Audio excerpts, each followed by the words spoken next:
Hola amigos, buenas tardes. El día de hoy les quiero platicar de dos procesos que son fundamentales en el cultivo de nuestros árboles.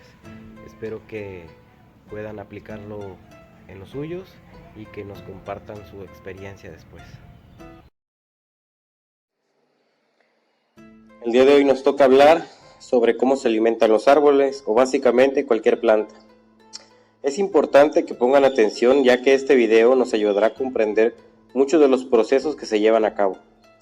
Como ya todos sabemos y en nuestras clases de primaria nos dijeron, la fotosíntesis es el proceso con el cual las plantas se alimentan, ya que son organismos autótrofos. Comenzaré explicando este proceso.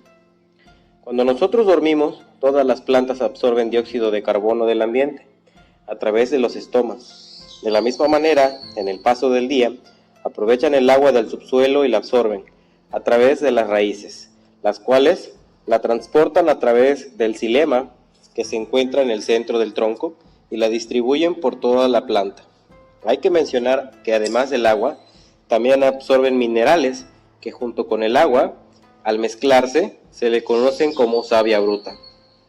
Durante el día, las plantas aprovechan la luz solar que a través de la clorofila, que son como pequeñas celdas solares, absorben la luz y transforman la savia bruta a savia elaborada. Cabe mencionar que la misma clorofila ya contiene ATP, adenosintrifosfato, que es un elemento que todos los seres vivos tenemos y que es la principal energía utilizable por las células para la realización de sus procesos. Cabe mencionar también que la clorofila es la que le da esa tonalidad verde a las hojas.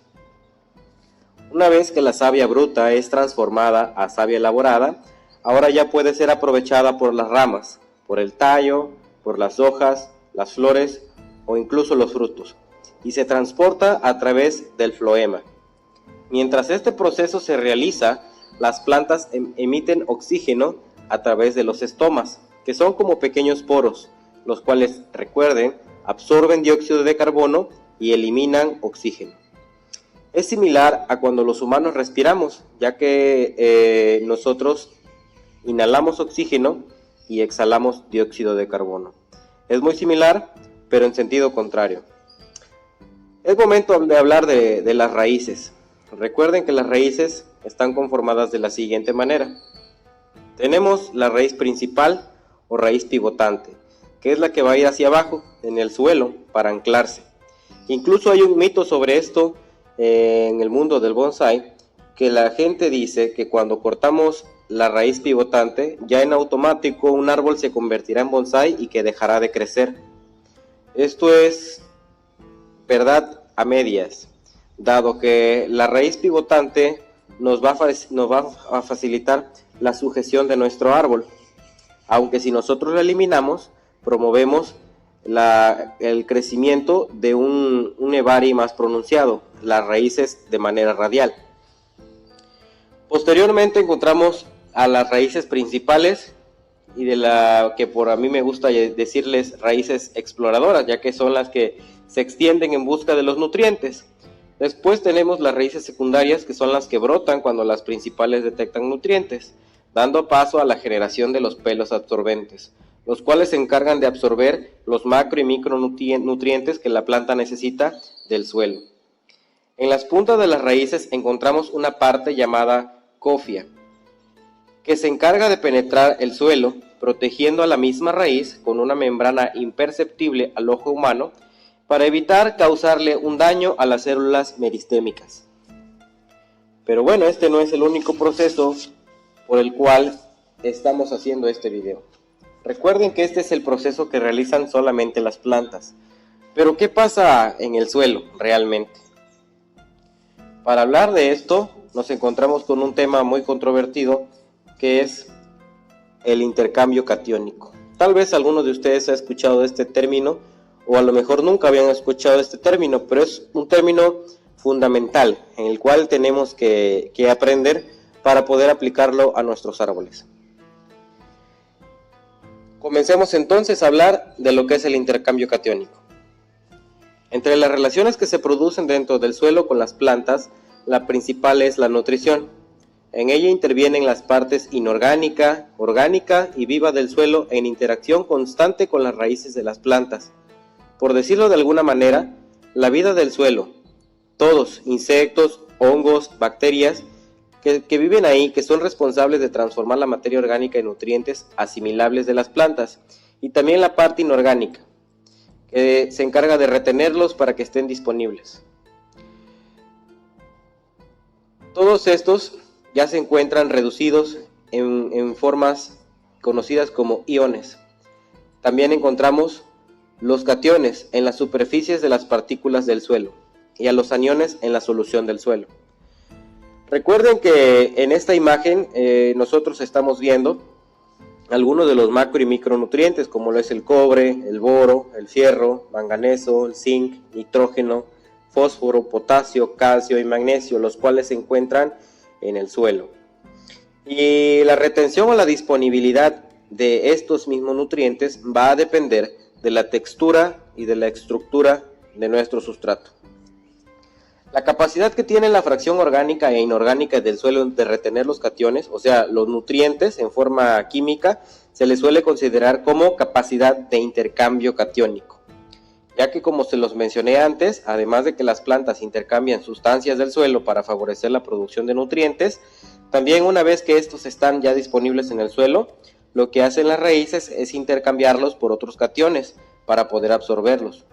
Por decirlo de forma sencilla, la superficie de las partículas del suelo y humus tienen carga negativa, lo cual atrae a los iones de carga positiva, lo cuales son los nutrientes, y esta los retiene.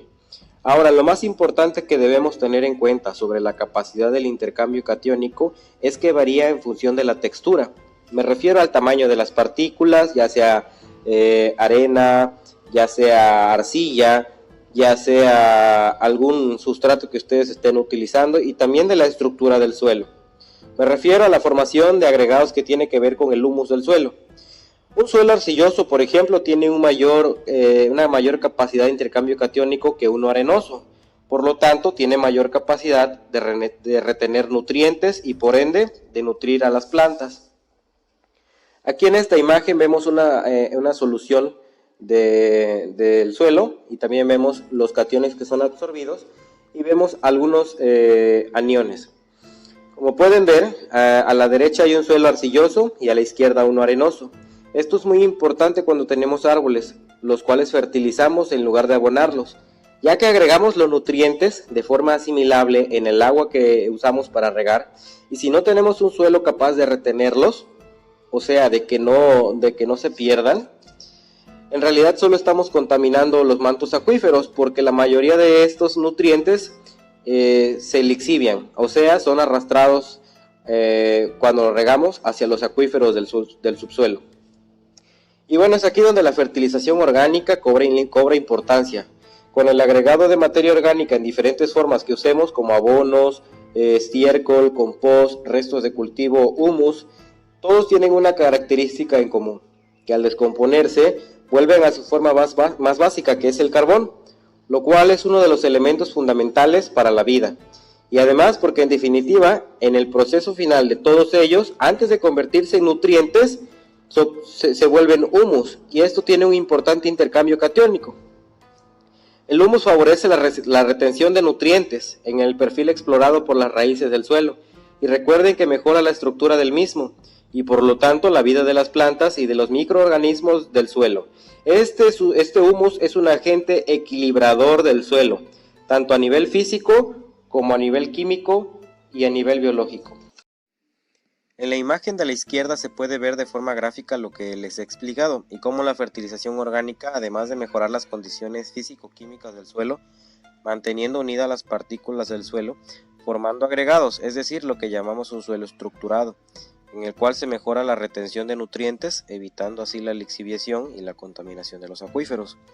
Ahora, esto lo vemos desde el punto de vista de los cationes, pero hay ciertos nutrientes que, como se ve en la segunda imagen, se llaman aniones, los cuales tienen una carga negativa en el suelo y por lo tanto no se adhieren a la superficie de las partículas del suelo, sino que están en la solución, o sea, disueltos en el agua, que se encuentra retenida en el suelo, entre ellos los famosos nitratos, los sulfatos y los hidratos, que es como las plantas absorben el nitrógeno. Esto representa un problema muy grave de contaminación en los acuíferos por la agricultura y por el riesgo que conlleva para la salud humana en el consumo. Entonces, entendemos aquí que la fertilización orgánica, o que a mí me gusta llamar más el abonado, en este sentido aporta dos grandes beneficios. Número uno, al mejorar la estructura del suelo actuando como efecto esponja, o sea que nos da una mayor retención del agua y por lo tanto una menor lixiviación de nitratos. Y dos, que por otro lado el proceso de mineralización de la misma es más gradual, por lo que hay una gran reserva de nitrógeno en forma de humus estable que se va liberando gradualmente al suelo a medida que la planta lo requiere, lo que convierte esto en un proceso muy regulado de aprovechamiento de nutrientes de forma natural, cuando tenemos un suelo equilibrado. Si nosotros comparamos con la agricultura industrial, la cual se basa en una fertilización química todo el tiempo y donde solo se tiene en cuenta la nutrición de las plantas, sin tener en cuenta obviamente el papel del suelo en todo el proceso, y que los agricultores piensan que entre más fertilizante agreguen al suelo o al riego, sin tener en cuenta la gran contaminación que se produce y el gasto de dinero en fertilizantes que utilizan sin ningún fundamento. Y bueno, para finalizar, espero que sea un poco más fácil de comprender ahora los distintos aspectos que tenemos que tener en cuenta sobre la fertilidad del suelo y el abonado. Igual quiero aclarar que el abonado no nada más es echar estiércol o humus por echarlo, sino que se requiere tener en cuenta cómo funciona el suelo y en todo caso, con nuestros bonsai, el sustrato que vamos a utilizar. El sustrato es como un todo en la vida, ¿no? En su interior y en su superficie. Tiene infinitos beneficios si se usa con criterio, con fundamento y con inteligencia. Espero que esta información les haya servido y que puedan aplicarla a sus árboles para tener una mejor alimentación y para lograr mejores cultivos, y con esto obviamente tener árboles mucho más rápidos y mucho más bonitos. Espero que estén muy bien y nos vemos en el siguiente video.